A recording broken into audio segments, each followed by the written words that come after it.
Salut à toutes et à tous, bienvenue dans ce nouvel épisode de Fond Terroir. Aujourd'hui, je suis à Port-Sainte-Marie, dans le Lot-et-Garonne, et on va voir un agriculteur brasseur.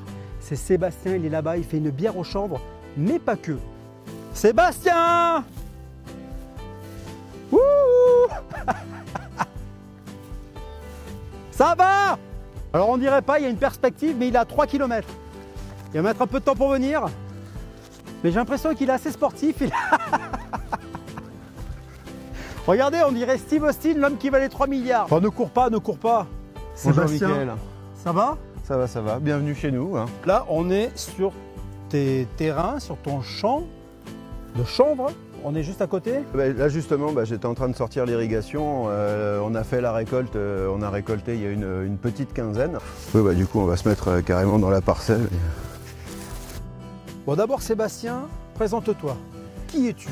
Je suis Sébastien Philippe avec ma compagne Stéphanie Bucaille. Nous avons la double casquette agricole et brassicole. On essaye de mettre en lien les deux pour essayer de produire une vraie bière de terroir. Bon, ma maman est gersoise, donc j'ai connu le sud-ouest depuis tout petit et j'ai toute ma tête, toutes mes mémoires d'enfance qui sont restées coincées ici. Hein. J'ai grandi beaucoup plus haut dans le nord et puis dès que j'ai été en âge de raison, je suis parti de Paris en sachant ce que j'allais faire, pourquoi je revenais ici. Hein. Et pourquoi je quittais Paris aussi. Hein, les lumières de la ville m'éblouissaient beaucoup trop et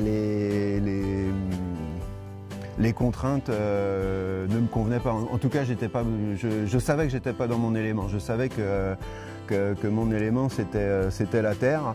Et puis tous ces souvenirs d'enfance qui me ramenaient au sud-ouest en permanence font que quand le projet bière a mûri, le choix a été vite fait, c'est le sud-ouest. Arrivé là dans la région, tu as cherché une exploitation. Je suis arrivé ici en Lot-et-Garonne en 2001 et j'ai repris ici les terres en 2004. Je suis resté 3 ans en fait en location avec une mise à disposition de terres. Et là tu te faisais la main en tant qu'agriculteur aussi? C'est ça, voilà, où là j'ai commencé à faire mes premiers essais parce que comme beaucoup de néo-ruraux, je suis revenu à la terre mais sans la connaître, hein, donc il fallait bien que j'apprenne. Disons que tu la connaissais en ayant grandi, voilà, mais tu ne la travaillais pas encore cette terre. C'est bien ça, c'est bien ça. J'avais la théorie, mais il me manquait toute la pratique. Et en agriculture, la théorie sans pratique, ça vaut rien. Donc voilà, donc j'ai commencé à travailler la terre, à essayer de la comprendre. Mais tu n'avais aucune formation, donc c'est ça, tu es arrivé vraiment néophyte complet?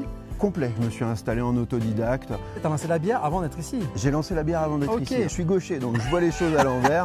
Donc depuis le départ, j'ai dit je vais partir de là et puis je vais remonter le fil du fleuve. Mais de base, tu es parti de Paris pour faire de la bière. Tu as dit je quitte Paris pour faire de la bière. C'est ça. Okay. Je monte un projet, j'ai une idée, mais je ne vais pas le faire à Paris parce qu'il me faut des matières premières agricoles. Et donc je quitte Paris j'ai à peine plus de 20 ans pour vivre mes rêves. La Natural Mystique, la bière au chanvre, est lancée en 2001. Première sortie, salon de l'agriculture. Toi, tu me dis, il y a presque 20 ans, on lance là-dedans, les gens, ils ont dû dire, what? Qu'est-ce qu'il va nous faire, lui? Et le Parisien qui débarque. Le Parisien, en fait, il va vivre ses rêves. Et donc, lui, il sait que chanvre et houblon, c'est la même famille. Donc, il va substituer le houblon de la bière habituelle par du chanvre. Donc, pour donner des notes aromatiques différentes, faire une bière vraiment typique. Pardon, Sébastien, mais déjà, la bière, est-ce que ici, c'est une région à bière? Non. La dernière grande brasserie du sud-ouest, c'était la brasserie Lobenheimer à Nérac. Donc là, quand je m'installe ici en 2001 et que je commence à commercialiser ma bière, on est dans le désert. Il va faire de la bière. Et en plus au chanvre, c'était une petite révolution pour en plus en bio. Ouais, et en bio. C'est du jamais vu. Enfin, t'es arrivé, t'as installé ça, quoi. T'as dit, je me lance et déjà c'est bien, ça n'existe pas. L'étude de marché était vite faite. Ah oui, finalement. oui, c'était facile de voir qu'on était des pionniers. Ouais. Mais comme bon, un certain nombre de Suisses et d'Allemands avaient déjà débroussaillé, mais en France, on était vraiment des pionniers. C'est vrai, vous étiez les premiers à faire la bière au champ? Et ben, comme l'idée n'est pas dans un seul cerveau et que voilà, une bonne idée, elle est là et elle est faite pour être réalisée. Cerveau d'un gaucher, en fait. Cerveau d'un gaucher, oui. C'est pas la même. Et on a été la même année, 2 bières au chanvre sont sorties simultanément dans 2 régions différentes. C'était où l'autre? Pas si loin que ça, à l'origine c'était en Dordogne. D'accord. Avec du chanvre qui venait de Bretagne. Mais pareil, pourquoi? Puisque c'est la même famille, ça n'a pas été plus savant, quoi, tu vois. Parce que c'est pas mécanisable. Hein. Donc 2004, t'es là maintenant. T'es ici. Ça y est, on a repris les terres. 2004, on commence à travailler. 2005, première mise en culture. Première récolte de notre chanvre. Ok. Et ça y est, notre bière, elle commence à avoir un sens de terroir. Et puis c'est ce qu'on va travailler année après année. Hein. Alors, en tout, on est installé sur 13 hectares. Hein. Et à l'heure actuelle, donc, on a tous les ans entre 1 tiers et 1/2 hectare de chanvre à vocation brassicole. Donc vraiment qu'on mène pour pouvoir faire un produit utilisable et de la meilleure qualité possible pour faire une super bière au chanvre. Tout de suite, tu penses à chanvre, tu penses cannabis, tu penses à fumette. Dis-moi, mais est-ce que le chanvre, on en fait autre chose depuis très longtemps? En fait, le chanvre a cette image-là parce que depuis plusieurs dizaines d'années, on l'a cantonné à ce rôle-là. Hein. Et d'ailleurs, dans ce cas-là, on ne parle pas de chanvre, mais on parle de cannabis. Cannabis, ouais. Il faut savoir que cannabis, c'est juste le nom latin, le nom botanique de cette plante. Donc moi, sur les sacs de semences qu'on reçoit, de la coopérative chanvrière, c'est indiqué cannabis sativa L. Oui, parce donc que c'est juste le nom botanique de cette plante. Et mais à un moment donné, en fait, pour des intérêts économique et légal, on a fait la différence entre chanvre et cannabis. Mais il faut savoir que jusque dans les années 30, le chanvre était la 3e culture en France, après le blé et la vigne. C'était une culture très importante parce que pas de chanvre, pas de corde pour tirer les bœufs, hein. Pas de linge de maison, hein. Pas de cordage pour les bateaux. Hein. Peut-être que je ne me rappelle pas, mais je ne sais pas si dans les cours d'histoire on en parle. J'ai l'impression que je te dis, ce mot est devenu un peu tabou. Dans l'histoire, l'histoire a effacé beaucoup de choses. Les premiers qui faisaient de la bière, par exemple, c'était les femmes. Ouais. Bon, à un moment donné, l'industrie brassicole a effacé l'image de la femme parce que c'est devenu une industrie. Étant une industrie, c'est des hommes et voilà. Donc on a effacé la femme de l'histoire de la bière alors que c'était une boisson de ménage à l'origine. Le chanvre, c'est un peu la même chose, c'est qu'il a eu son importance, une importance capitale, jusque dans les années 30. Et à cette époque-là, il y a un monsieur d'origine française, mais immigré aux États-Unis, qui s'appelait Dupont de Nemours, qui a mis au point une fibre révolutionnaire qui s'appelait la fibre de nylon. D'accord. Sauf qu'à l'origine de cette fibre, on était encore au balbutiement de l'industrie. Hein. La corde de chanvre, ça coûtait rien à faire, on en produisait des montagnes. C'était ultra résistant, hein. C'était indétrônable. Tel quel, c'était indétrônable. La seule façon de la détrôner, en fait, c'était d'interdire la culture. Donc on a interdit cette culture, ça a d'abord été une interdiction aux États-Unis, ça a permis à Dupont de Nemours de se lancer dans sa fibre de nylon et puis de pouvoir devenir donc compétitif et vraiment de pouvoir lancer un truc à grande échelle. Et puis une fois que c'était parti, ça y est, c'était trop tard. Et puis le synthétique, c'est fantastique. On y a trouvé plein de choses très intéressantes. On a réussi à faire des choses qu'on n'arrivait pas à faire avec le chanvre aussi parce que on était resté sur un travail très rudimentaire. On était sur un travail du 19e siècle. La plante n'a pas été mécanisée. Hein. Ouais, d'accord. Donc voilà, donc elle a été plus ou moins oubliée. Tu m'apprends un truc complet, je ne savais pas du tout, tu vois, le côté chanvre dans les années 30, etc., l'utilisation qu'on en faisait. Et c'est hyper intéressant. Bon, Sébastien, maintenant on sait pourquoi tu es ici, depuis quand, ce que tu y fais.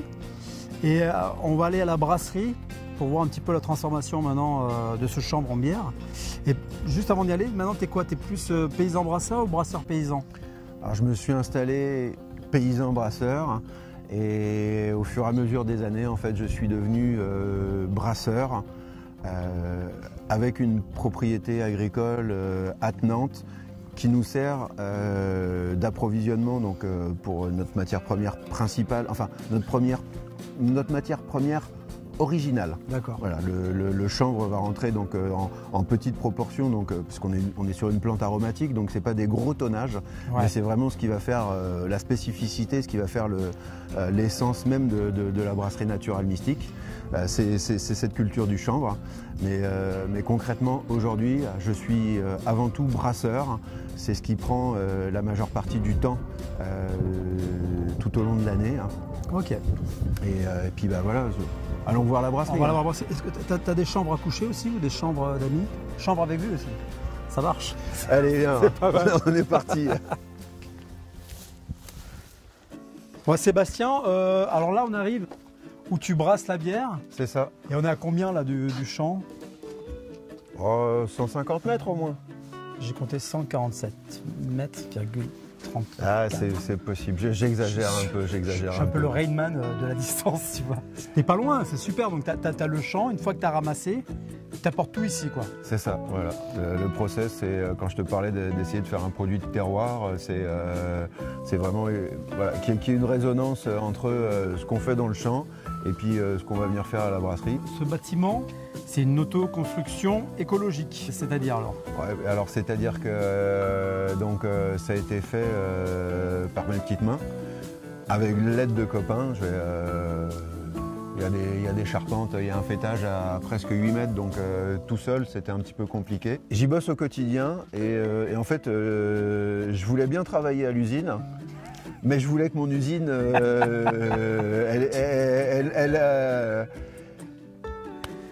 Tu l'as pensé pour toi, quoi. Je l'ai pensé pour moi, en fait. Ouais, voilà. Et donc, dans le bien-être de l'ouvrier, il était hors de question que je bosse dans une boîte de conserve. Ta double casquette, t'es patron ouvrier, même. C'est ça, voilà. Et c'est problématique parce qu'on n'est pas toujours d'accord, mais... Tu te fais grève parfois? Tu t'auto-fais grève ou Ça arrive. C'est compliqué, mais... T'as combien de mètres carrés, le bâtiment? Là, on est sur un bâtiment de 240 mètres carrés au sol, plus une mezzanine d'environ 100 mètres carrés, où tu verras où c'est ce qui nous sert de séchoir aussi pour le chanvre. Tu l'as fait de quand, là, cette construction? Alors, là, ici, donc, le chantier, il a commencé en 2012. Il nous a fallu 5 ans, en fait, pour venir à bout du chantier. Alors, mais où étaient les cuves pour brasser? Où est-ce que tu faisais ta bière? En fait, au tout démarrage, quand je t'ai dit, je réfléchis à l'envers et je remonte le cours de l'eau. C'est quand j'ai commencé l'activité, en fait, j'ai fait ma formation brassicole, j'ai fait mon apprentissage à la cervoiserie Lancelot dans le Morbihan. Le premier brassin est sorti en 2001. Ouais. En 2012, on a trouvé l'outil de brassage, mais on n'avait pas le bâtiment. C'est ça. Donc on a bloqué l'outil. On a attaqué le chantier de construction et installation de l'outil en 2017, les premiers essais et vraiment 100% de la prod est sorti d'ici à partir de 2018. C'est ça, mais donc avant la prod était où? En Bretagne. Ah, en Bretagne, d'accord. C'est ça, ah ouais, tu faisais en ayant ton chanvre ici, quoi. En ayant mon chanvre donc ici. Donc tu portais ton chanvre en Bretagne et tu la faisais là-bas? Complètement. Ok. Et maintenant tu l'as fait ici? Allez.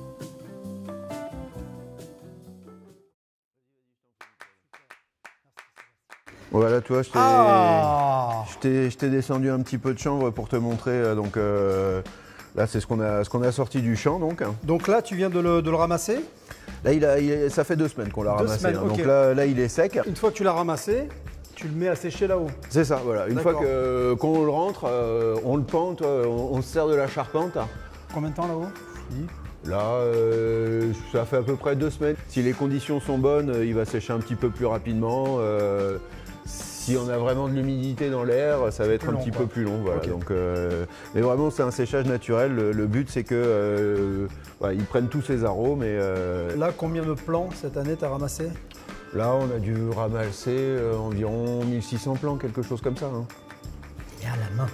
Et à la main, oui. C'est une culture annuelle. Ouais, ouais. Donc là, ce que tu vois là-haut, en fait, c'est la bière de l'année prochaine. C'est toute la production de l'année prochaine qui va être faite avec cette récolte.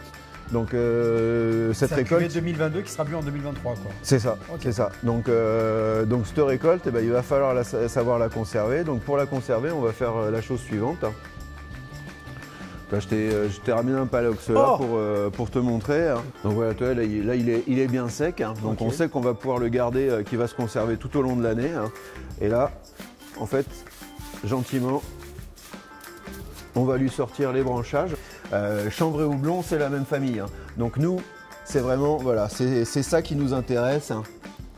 Oh, ça sent trop bon, j'adore. Tiens, fais-le sans gants, comme ça tu vas apprécier pleinement. Je l'ai bien fait ou pas, Sébastien? Tu l'as très bien fait. Regarde, Hein. ouais.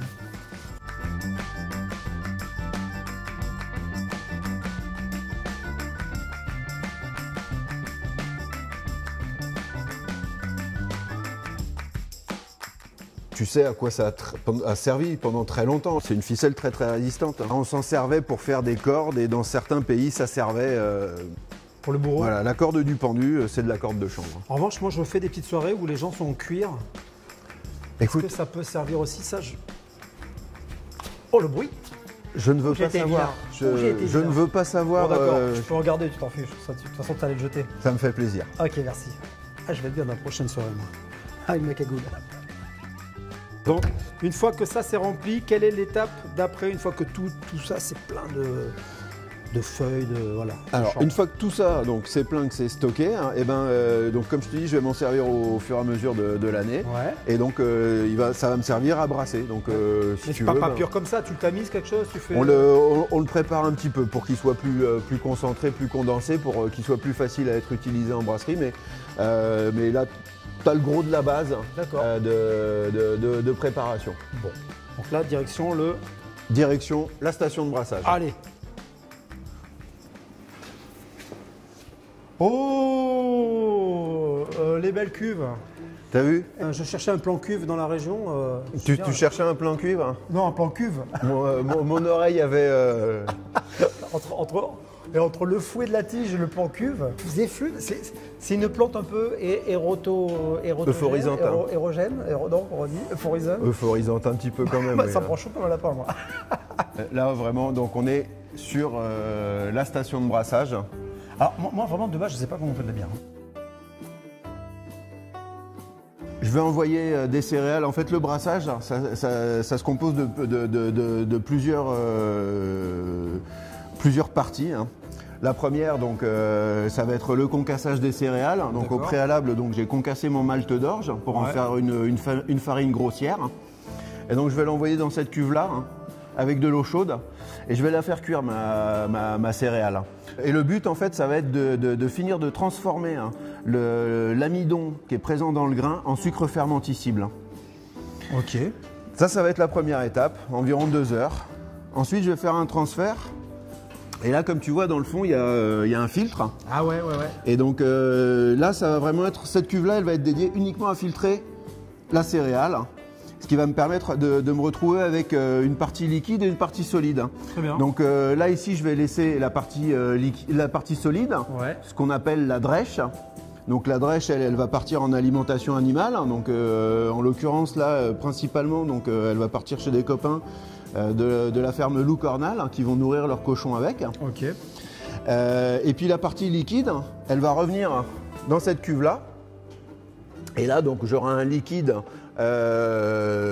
très sucré qu'on va appeler un mou. C'est ce que j'allais dire, ouais, ça correspond au mou de raisin, quoi. Exactement. Et c'est à ce moment-là en fait que je vais faire intervenir le chanvre pendant la cuisson. Parce que là, quand ça revient là, ici, je vais faire bouillir mon mou. Dans la première partie, j'avais cuit les céréales. De base, la bière au chanvre, il n'y a pas que du chanvre. Ce que tu disais, il y a d'autres céréales. Oui. Il y a l'orge. La base, c'est le malt d'orge. Donc la composition de la bière, c'est de l'eau, des céréales et des plantes aromatiques amérisantes qui vont donner la touche finale. Donc le premier but, c'est de soutirer des sucres de ta céréale qui vont te faire le corps de la bière, qui vont te donner du sucre pour pouvoir avoir une transformation alcoolique et qui va faire la structure de la bière. Et ensuite, la deuxième étape, c'est aromatiser ce jus. Et ça, c'est bon pour n'importe quelle bière. Et ça, c'est vrai. Toujours la même base? C'est toujours la même base. Les céréales peuvent changer. D'accord, ouais. L'orge, c'est la céréale la plus la plus répandue. Mais on peut utiliser du blé aussi. Par exemple, ce qu'on appelle les bières blanches, c'est des bières faites à base de blé. Et tu as toujours cette base de céréales en fait, qui va te permettre de faire le corps de la bière. Après, sur cette base, il y a toute une panel de goûts qui vont pouvoir être différents déjà. Okay. Si tu veux une bière blanche, une bière blonde, une bière brune, tu vas pas travailler les céréales de la même façon. C'est pour ça qu'il y a beaucoup de bières, quoi. Tu peux faire autant de bières. Il y a autant de recettes qu'on peut imaginer. Voilà, ouais.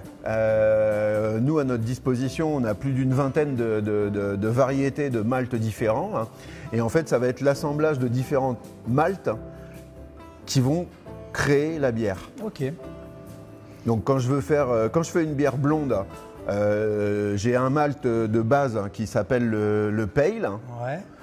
Qui va être le malt qui va permettre de soutirer un maximum de sucre pour faire une bière blonde. Mais après, si je veux teinter cette bière ou si je veux lui donner des notes différentes, je vais avoir toute une palette de maltes différents qui vont être plus ou moins chauffés pour être grillés un petit peu plus, jusqu'à des torréfactions qui peuvent ressembler à des torréfactions de café. La bière, c'est de la cuisine. Ouais. Donc en fait, tu fais ton plat comme tu l'entends. Donc tu vas avoir les céréales qui vont amener une partie de ta recette, qui vont être, on va dire, le gros de ta recette. Et puis tu vas avoir tes plantes aromatiques et amérisantes derrière qui vont être les épices de ton plat. Alors comme tu disais, souvent on pense que la bière c'est que du houblon. Tous les gens pensent que la bière, en fait, c'est le houblon. Et vraiment, typiquement, on nous dit, la bière, c'est du houblon. En fait, le houblon, c'est quelques grammes par litre de bière. Ouais. La base, c'est vraiment la céréale. C'est la céréale qui va faire le corps de la bière et qui va faire les degrés d'alcool. Et après, le houblon, le chanvre, les différentes plantes aromatiques amérisantes qu'on va utiliser, ça va être des petites touches, des compléments. Quelles sont encore les plantes comme ça Ça peut être la sauge, ça peut être l'armoise, ça peut être le thé, ça peut être du chocolat, ouais. Ça peut être du café. En fait, on est libre de faire tout ce qu'on veut. Nous, les bières qu'on réalise, c'est les bières qu'on aime boire. Donc notre critère de qu'est-ce que c'est qu'une bonne bière pour nous, c'est une bière qui te donne envie d'en boire une autre. J'adore cet adage. Une bonne bière est une bière qui donne envie d'en boire une autre. Ok. C'est ça. Après, si on trouve des gens à qui ça plaît derrière, c'est parfait. Et on vit aussi pour ça et on vit de ça. Mais on fait avant tout les bières qu'on aime boire. Là, une fois que c'est là, que tu as rajouté ton chanvre, c'est pas de la bière encore. C'est pas de la bière encore. Et ça va où? Là, ça va partir en fermenteur. Donc là, à la fin de la journée, je refroidis mon mou. Et ça part dans les grands tanks qui sont derrière et c'est là où la transformation va se faire en alcool. Et je te propose qu'on aille au pied des cuves et que je te fasse goûter ça. Je te suis, ouais. Je vais pas le faire moi, je vais me casser une jambe. Voilà, donc là, toi, je viens de passer une journée à brasser de la bière. J'ai refroidi mon mou et je l'ai envoyé ici, là, dans le tank de fermentation. Combien de capacité, là? Là, en une journée de brassage, j'ai fait 2000 litres de bière et là, ce fermenteur-là va me permettre de mettre 2 jours de brassage. Donc, je vais remplir 4000 litres de bière en 2 jours. Ok. Ouais. Annuellement, on fait une dizaine de cuves comme ça par an. Donc, on fait environ 40 000 litres par an, à peu près 400 hectolitres. Là, on est sur le début de la saison brassicole pour nous. Voilà, ok. On a fini la fin de saison. En fait, on a un fonctionnement où, dans notre façon de faire, avec le matériel qu'on a et nos envies de faire les choses avec le sens qu'on veut leur donner. Les derniers brassins se font à la fin du printemps pour pouvoir vidanger les cuves avant l'été. D'accord. Vraiment en tout début d'été parce qu'on a une grosse saisonnalité, donc on va vendre beaucoup de bière pendant l'été. Mais surtout, on va essayer de vidanger toutes les cuves avant l'été parce que là, comme tu vois, en fait, là, la bière, là, juste là sur l'instant, et elle est à moins 1 degré. dans le fermenteur, parce qu'elle est dans sa période de garde. En fait, cette bière, elle a été brassée la semaine dernière. Donc elle a fait une première semaine de fermentation à température aux alentours de 20 degrés. Et ensuite, je vais réfrigérer mes cuves en fait, pour avoir une période de garde. Et cette période de garde, en fait, ça va permettre de faire mûrir la bière, de la clarifier naturellement par la forme du fermenteur. En fait, les levures vont descendre en fond de cuve. Et tous les arômes qu'on avait à la fin de la fermentation vont se mêler, vont se fondre les uns aux autres pour donner quelque chose pour avoir toute sa complexité et tout son équilibre. À la fin de la fermentation, en fait, ça pourrait être appelé une bière, mais ça serait comme un vin nouveau. D'accord, ok. C'est sympa. Ah ouais. Mais t'as pas envie de boire ça tout le temps parce que c'est pas fini de construire. Donc là, c'est voilà, là, quand on a fini de fermenter, c'est ça. On est sur une bière nouvelle. Elle est buvable, mais c'est pas comme ça qu'elle va être la meilleure. Donc on lui fait subir une période de garde de en moyenne 3 semaines. Et cette garde, elle va se faire aux alentours de 0 degré. D'accord. Et pourquoi donc on brasse pas l'été tout simplement parce qu'on n'a pas envie de réfrigérer des cuves à 0 degré alors qu'il fait 35 ou 40 degrés. Bien sûr. Donc on travaille en amont et pendant l'automne, l'hiver et au printemps, on fait la quasi-totalité de la production pour qu'arrivé à l'été, les stocks soient au plus haut et qu'on puisse couper les machines et puis faire des efforts au niveau consommation énergétique. Bien sûr. Voilà. Après, c'est reparti pour septembre. Et c'est ça, et ainsi de suite, etc. Donc en tout, ça fait un peu plus d'un mois. Entre le moment où j'ai brassé, donc la première journée de brassage, la semaine de fermentation, les 3 semaines de garde, plus derrière la prise de mousse en bouteille ou en fût, en gros, il me faut 1 mois et demi pour faire une bière. Voilà, une bonne bière, chez nous, il lui faut 1 mois et demi pour être faite. Très bien, voilà, c'est ce que je voulais savoir. Donc là, je vais te faire goûter une bière qui n'est pas finie. Donc elle a fini sa fermentation alcoolique. À température. À température. Mais elle a à peine commencé sa garde froide. Donc tu vas voir, quand je vais la tirer, elle va être encore un peu trouble. Elle va être très très expressive au niveau des arômes. Mais si tu fais une analyse fine, tu vas voir que en fait, tu peux dissocier tous les goûts des différentes matières premières que j'ai utilisées pour la faire et que tu vas pouvoir les superposer, les additionner les uns après les autres. Et donc là, la garde froide donc, que j'ai commencé à lui faire, ça va permettre à fondre tous ces arômes et que d'ici 3 semaines, voilà, on ait un bouquet plutôt qu'un sandwich. Ok, oui, je vois très bien. Voilà.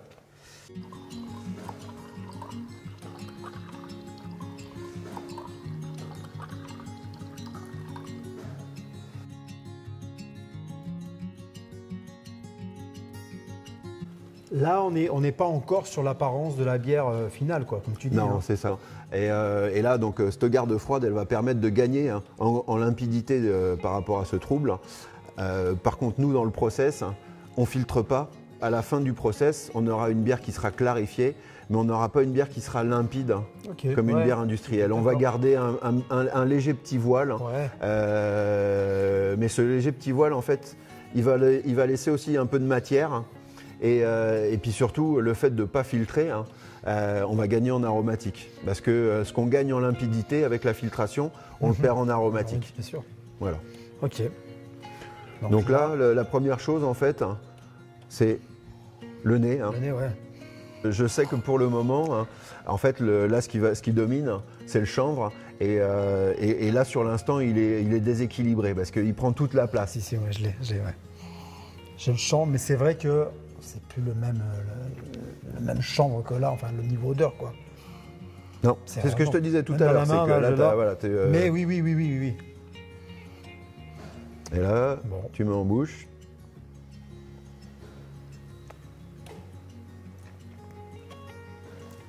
Ah non, moi le chanvre, j'ai là.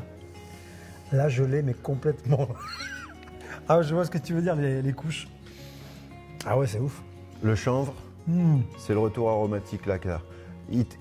Il arrive très rapidement, mais surtout, il revient et il reste très longtemps, très longtemps. Voilà, c'est le goût qui reste et qui monte. Ouais, complètement. Mais là, moi, je l'ai beaucoup plus en bouche qu'au nez, quoi. Ouais, c'est dingue. Écoute, c'est ma première bière au chanvre. C'est vrai, j'avais jamais bu de bière au chanvre. Pense à faire un vœu. Ben ouais, ça y est.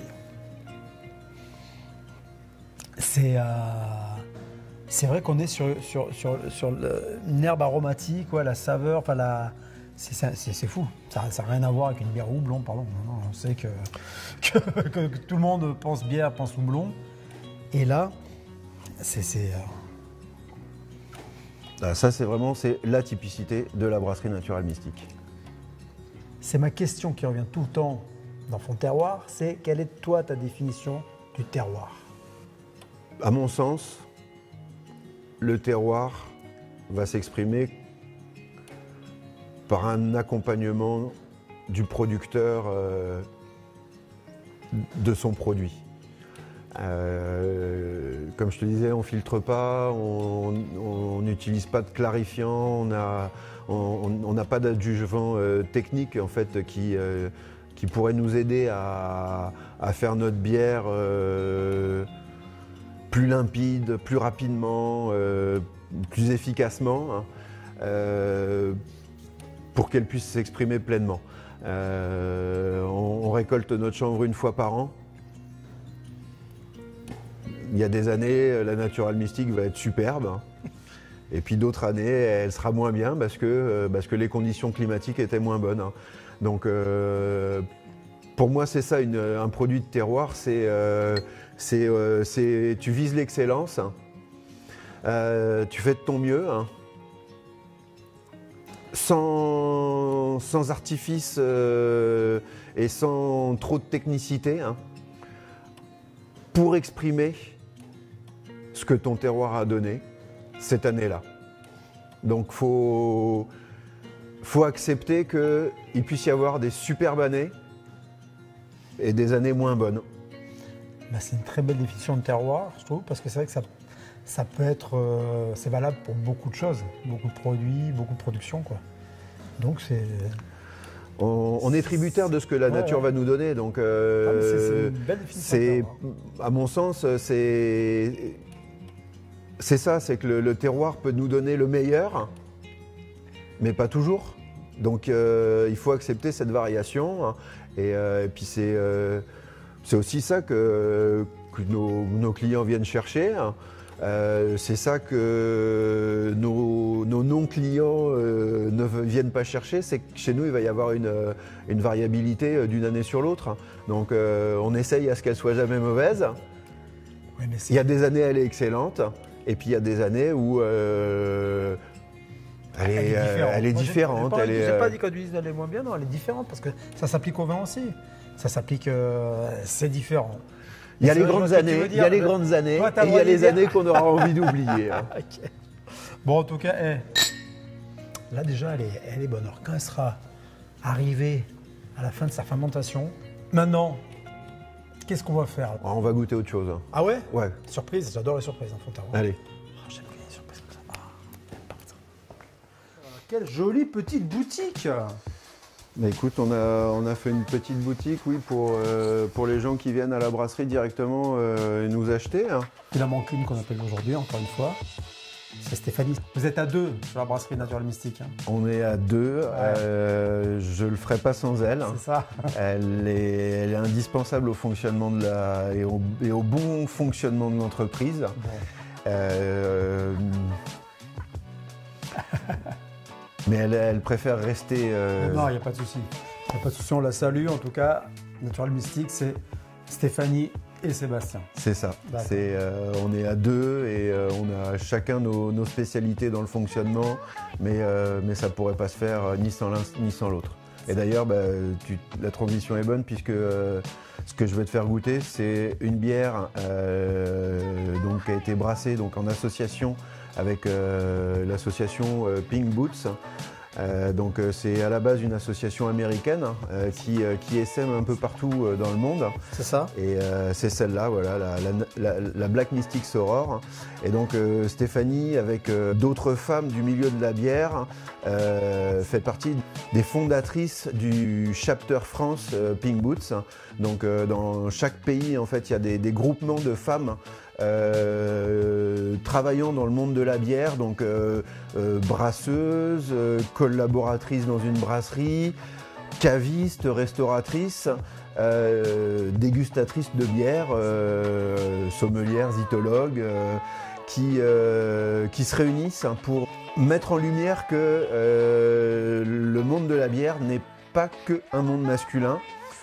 Comme je te disais tout à l'heure qu'à la base la bière c'était brassé, c'était une boisson de ménage, donc c'était brassé par la maîtresse de maison, hein, et donc c'était une boisson qui était faite par les femmes, et donc cette association en fait elle a pour but de mettre des femmes en lien, en relation, et de pouvoir en fait monter des projets de soutien, d'entraide, et avec, je sais que là dans les choses qu'elle discute à mettre en place, donc c'est des formations donc, de dégustation pour perfectionner la dégustation vraiment pour l'analyse sensorielle de la bière.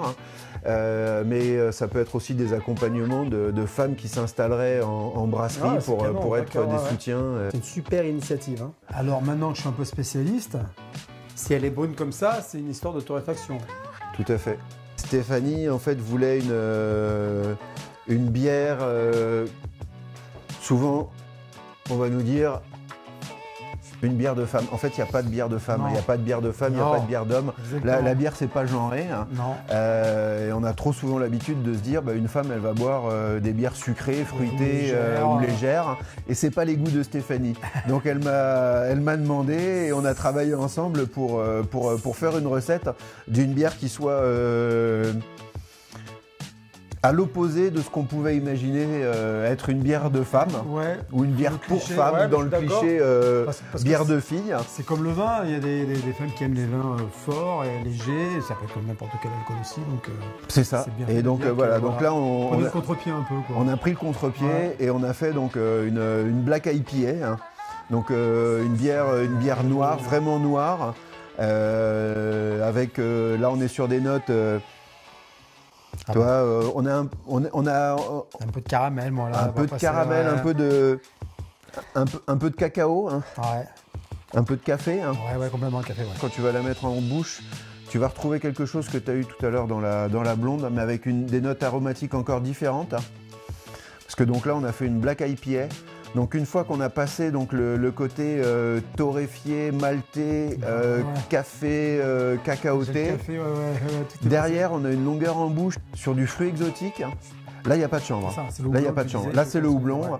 Et là ça te permet de voir vraiment que, tu vois, chanvre et houblon, il y a vraiment il y a un lien de parenté. Donc Sébastien, vraiment merci beaucoup pour ton accueil et tout le discours que tu as et votre approche et votre façon de faire avec Stéphanie. C'est un beau produit, vous êtes un beau produit de terroir. Tu es fan de terroir et ça se voit. Et voilà, vraiment longue vie à Natural Mystique, quoi. Merci à toi, Mickaël, d'être venu nous voir. Et puis, écoute, j'espère qu'on aura pu donner envie aux gens. Et en tout cas, je t'aurais parlé aujourd'hui avec sincérité, avec mon cœur. Je pense que tu peux pas faire autrement, de toute façon, je crois. Non, je sais pas faire. En tout cas, moi, maintenant, je sais qu'on peut trouver sur des points de vente. Je viendrai t'embêter ici, j'appellerai avant, je viendrai chercher la bière directement sur le... Direct producteur. Pour l'anecdote, le lieu-dit s'appelle Bourré. On doit la faire 1000 fois. Enfin, on peut pas dire bourrette. Voilà, ouais. C'est pas inventé, c'est le vrai nom, c'est le vrai lieu-dit et il n'y a pas de hasard. Bon, ça fait tout de suite penser à l'état d'ivresse que peut entraîner une grosse consommation de Natural Mystique. Bon, à bientôt, Seb. Merci à toi.